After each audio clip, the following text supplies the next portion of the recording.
For more, please like and subscribe.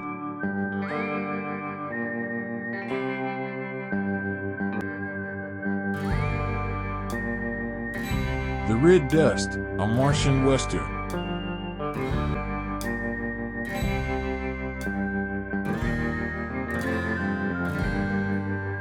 Chapter 1. The mag train roared over the desolate plains of Mars, flinging a billowing trail of dust behind it. The sun glared mercilessly on the metal beast, and the wind howled like a pack of wolves. Within, a score of travelers huddled in their seats, clutching their gear and weapons. They cast wary glances at the windows, where the red landscape flashed by. They knew the peril of crossing the wild lands, where savage raiders and outlaws haunted every gorge and hollow.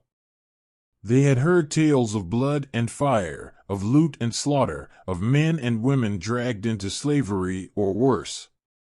They prayed that they would reach their destination safely, but they knew that fate was a cruel mistress on Mars. Among the travelers was a man who stood out from the rest. He was tall and broad-shouldered, with a lean face and piercing eyes. He wore a leather jacket and a cowboy hat, and carried a laser rifle slung over his shoulder. He was Wyatt James, a security agent hired by the mining company to protect the train's cargo. He had a reputation as a fearless and skilled fighter who had faced many dangers on Mars. He was not afraid of the raiders and outlaws, but he was alert and ready for any trouble. He knew that the train was carrying a large amount of government tax and bonds, which was worth a fortune on the black market. He also knew that there were many who would kill to get their hands on it. He scanned the faces of his fellow passengers, looking for any signs of suspicion or nervousness. He noticed a young woman sitting across from him, who seemed to be staring at him with curiosity. She had long blonde hair and blue eyes, and wore a simple dress and a backpack.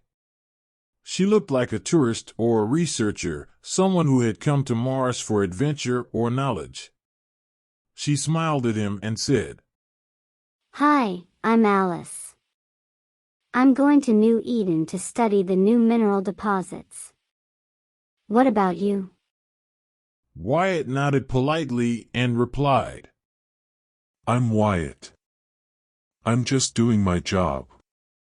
He did not elaborate further, hoping she would leave him alone. He did not like to talk to strangers, especially when he was on duty. He wondered what she was really doing on Mars, and if she had anything to do with the cargo. Alice did not seem to be deterred by his answer. She leaned forward and asked, "What kind of job do you do?" Wyatt sighed inwardly and decided to give her a vague answer. "I'm a security agent. I protect people and things." Alice nodded with interest and said, "That sounds exciting. Do you have any stories to share?" Wyatt shook his head and said, "Not really. It's mostly routine work." He hoped that she would get the hint and stop bothering him. He did not want to share any stories with her, or anyone else for that matter. He had seen too much violence and death on Mars, things that he wanted to forget. He also did not want to reveal anything about his current assignment. Alice frowned slightly and said, "Come on, don't be shy. I'm sure you have some amazing experiences to tell. You look like someone who has been around." Wyatt felt annoyed by her persistence and said, "Look, lady, I appreciate your interest, but I'm not here to chat. I'm here to do my job, which requires me to be alert and focused. So if you don't mind, please leave me alone." He turned his head away from her and looked out the window. Alice looked hurt by his rejection and said, "Fine, sorry for bothering you." She leaned back in her seat and opened her backpack. Wyatt felt a twinge of guilt for being rude to her, but he quickly dismissed it. He told himself that he was doing the right thing by keeping his distance from her. He did not know who she was or what she wanted from him. He did not trust anyone on Mars, especially on this train. He continued to watch the window where the barren landscapes gave way to rocky hills and canyons. He hoped that they would reach New Eden without any problems. He hoped that he was wrong about Alice. But he had a bad feeling about this trip. He heard a thunderous blast from behind, and a chorus of shrieks and wails from the terrified passengers. He sprang to action and dashed to the rear of the mag train, where he saw a hellish sight, the last car engulfed in flames, and beside it, on their roaring mag bikes, rode the Calamity Martians, the scourge of this sector of the Red Planet. Arthur Clayton, a tall and muscular man, with black hair and thick beard. His eyes were dark and cold, his mouth set in a grim line. He wore a brown leather coat and wide-brimmed hat. A master of the gun, he had killed many men in his bloody career, and held a bounty as big as his boss Nick. To Arthur's left was Bart Dallas, a slim and agile man, with blonde hair and a sharp nose. He had a keen mind and a witty tongue, and he could talk his way out of any trouble. He was a gambler by trade, and he had a knack for cards and dice. He never lost a bet. He rode a mag bike and held a modified high-velocity Derringer. On the same mag bike rode Ezekiel Colt and Cody Austin, two outlaws who lived by the law of the gun. Ezekiel was a tall and grim man, with a scarred face and who was known to be ruthless. Cody was a young and wild boy, with curly hair and freckled face. He was a daring fighter, who loved adventure and danger. He had earned the nickname of Billy the Kid, not only for his deeds, but also for his looks. Riding on her mag bike with a fiery grace, her red hair streaming behind her like a banner. She had a face of beauty and innocence, but she had a heart of ice and cunning. She could charm you with her words and then slay you with her gun. She was feared by all who crossed her path, and she was the lover of Nick Calamity. She was Ashley McCarthy, the red-haired devil of Mars. At their head was Nick Calamity, the leader of the Calamity Martians. He was a giant of a man, with a scarred face and a cruel grin.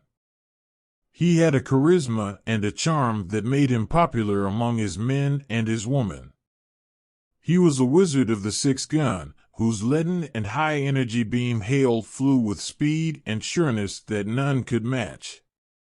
He was the most feared man in the sector, for he dealt death not only with his own hand, but with his fiery spirit that roused others to follow him. Nick fired at Wyatt, who dived for cover into the passenger car. "I'll take the lead from the rear, you lot secure the front." They rode towards the front of the train. Nick jumped from his mag bike to the exposed, flaming train. Revolver in hand, he kicked in the passenger car door. The passengers shrieked. He looked down and saw a trail of fresh blood. "Grazed you, didn't I, Agent?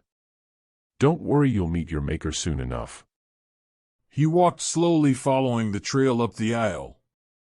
He stopped at a young blonde woman. "What's your name, girl?" Alice. His eyes burned into hers with a fierce intensity, as if he could read her very soul. He did not blink or look away, but held her gaze with a savage challenge.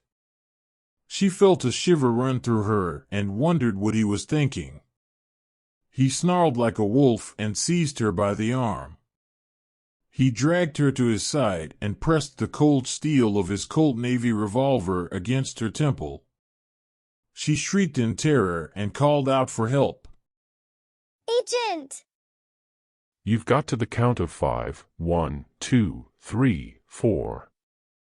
Stop. Wyatt slowly stood up and dropped his weapon. Let her go, bastard. He threw. Now is that any way to talk to the man holding a weapon to this pretty girl's head? You damn agents, you think you can speak to us however you want. Apologize. Alice to the ground and stepped towards him, still pointing the gun at Wyatt. Alice stabbed Calamity's foot and he cursed. He swung the gun at her, but Wyatt tackled him with a burst of speed. They struggled and the gun flew behind a chair. They crashed into chairs and windows, all the while Wyatt ignored the pain of his tearing wound. They came to the open end of the cart where the wind howled and the red desert raced below. They clashed like wolves, spilling blood and fury, until they both plunged from the train into the mercy of the Martian sand.